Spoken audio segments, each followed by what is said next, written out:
Part 4.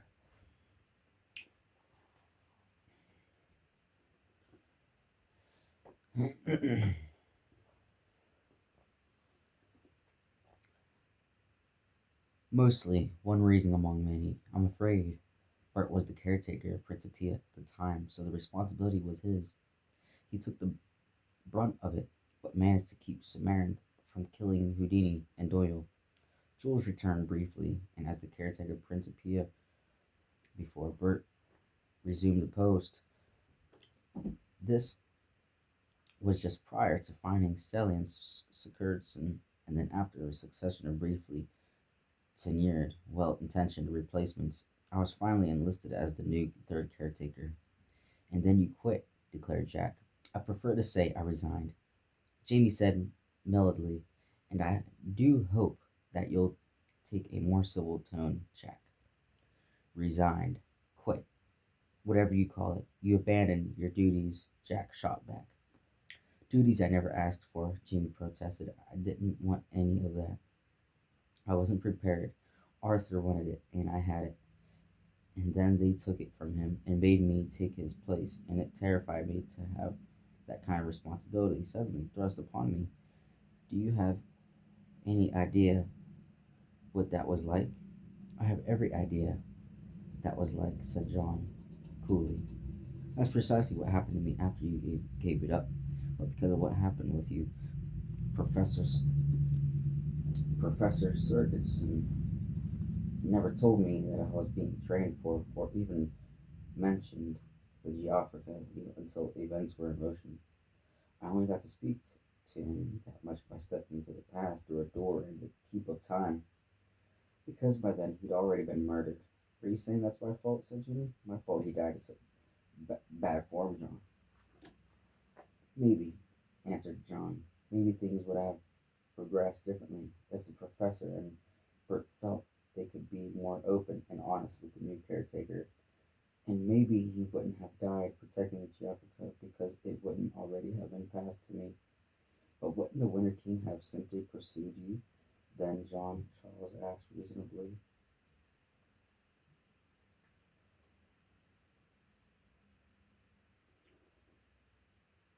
Instead of the professor, there's no way to know what might have happened, said Jack. All we know is what did happen, and we know that when the time came to stand up like a man, Sir James Barry turned and ran. Jimmy's face reddened, and his face trembled as he rose from his feet. Take back that remark, sir, or I shall be obli- obliged on my honor as a gentleman to call you out. Obliged. Jack also stood and stepped close. If you want to take a swing at me, feel free to do so. Now, Charles said complacently as he arose and smoothly edged between the two men. This isn't resolving anything, and you two are not going to help, even by engaging in fisticuffs. The mention of that name stunned both men into dropping their fists and retaking their seats. Even Jamie said, his voice low. What does any of this have to do with Avon? Is she all right? I can't say for certain, said Charles, looking askance at Jack. There are a number of pieces I'm trying to put together, and I don't think any of them are before us by happenstance. Beginning with Charles' account, with frequent interruptions from John and Jack, they told Jamie about Avon's role and their great adventure, and about closeness to both Jack and a young man they called Bug, who eventually became the new High King Artus. So she became Queen of Parliament. And Jamie said with a bland smile, this heiress must be quite a feather to have wooed her away from the sea. I imagine Nemo had quite a bit to say about that. At the mention of the former captain of the Yellow Dragon, Jack shifted uncomfortably in his chair, and John quickly leaned in where Evan enters, and this is the reason we've come together. It seems we've all been dreaming of the archipelago about strange creatures and events, and Jack summoned us together to discuss their import. Dreams are curious things, said Jamie, but Jack did well to take heed of his. There's always meaning behind them, and it cannot be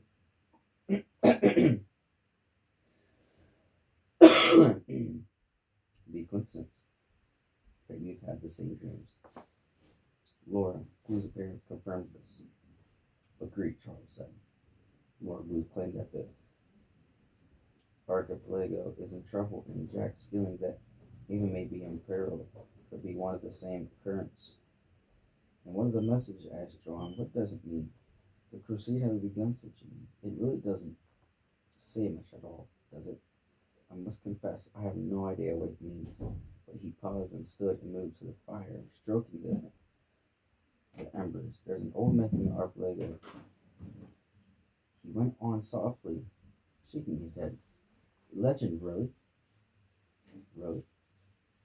I recall it mentioned a crusade, but those events happened 7 centuries ago. We've always thought it was only a story. I don't think this is going to be as easy resolved as anyone hoped, Jack said.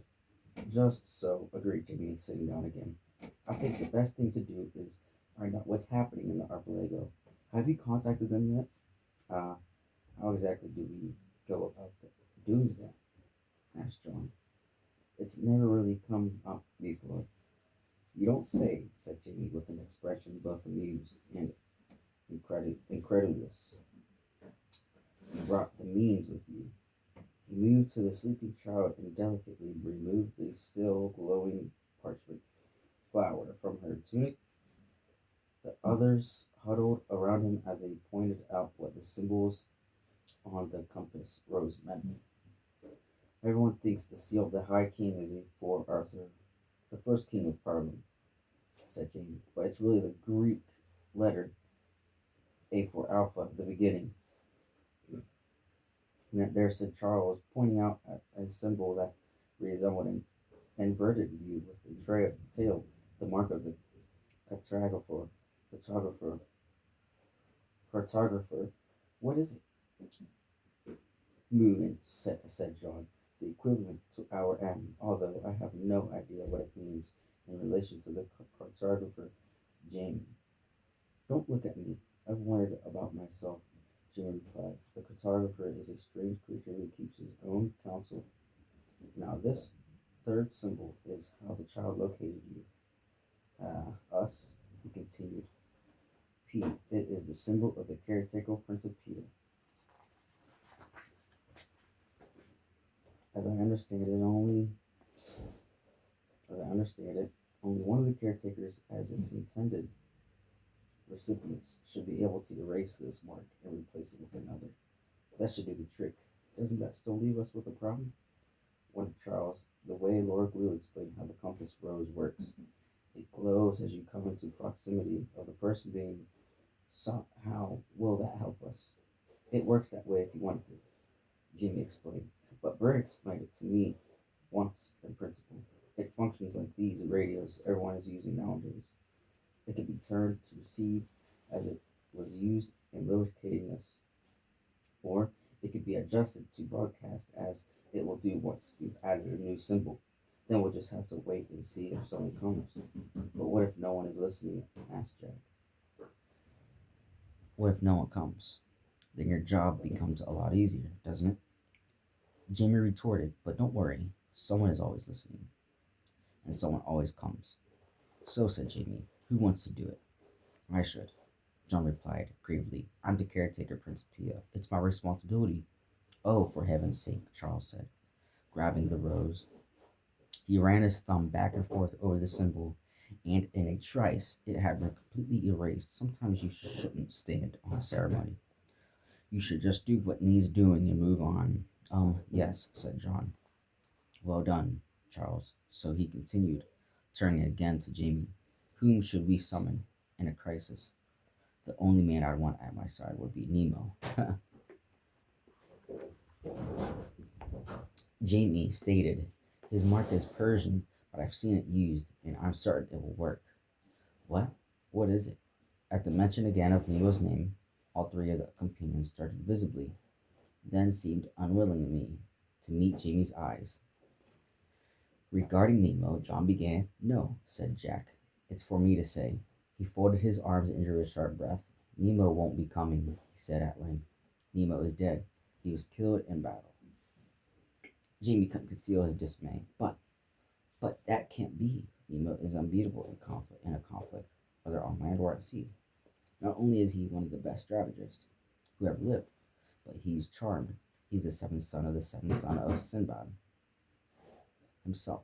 No, he concluded, shaking his head. You must be mistaken. I'm not, Jack insisted, his voice shaken with emotion. I saw him die, and what's more, it was my fault, so please say no more of it. But trust my word, if summoned, Nemo will not come. Jamie regarded Jack, his expression inscrutable. That's very interesting. Jack, very interesting indeed. I can see the event had quite an effect on you. The event, as you call it, was one of the worst experiences of my life, said Jack. How do you think it makes me feel to know the choices that I made led to someone's death? Were they good choices or bad choices? Asked Jamie. What kind of question is that? Countered Jack. How can they have been anything bad choices? Padley trusted me and he died.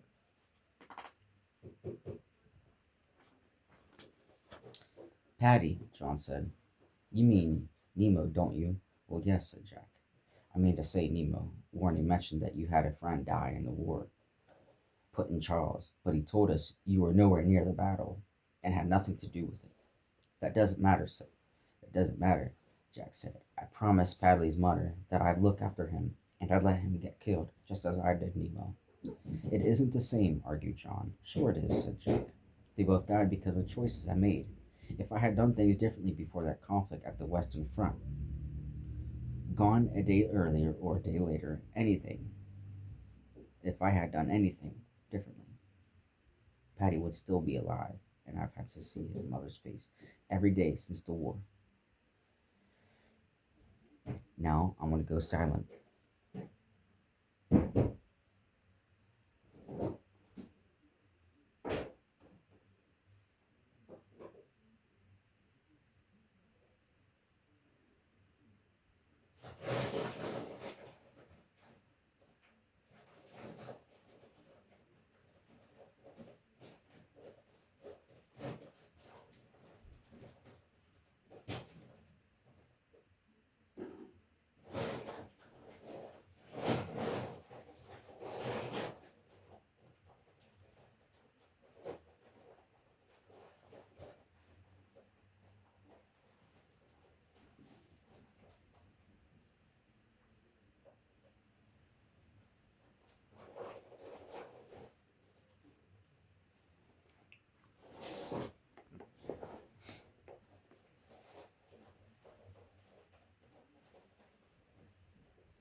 on chapter 4.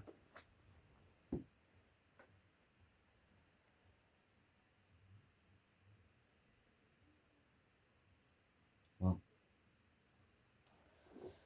I guess I should read like one or two chapters a day. Like maybe starting like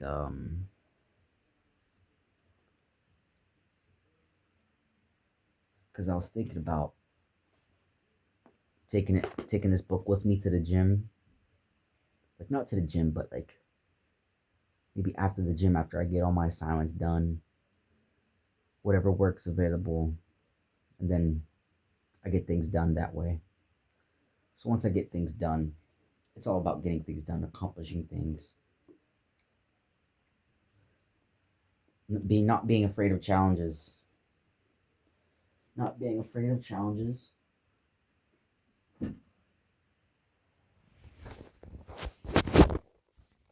I shall see you guys. Peace.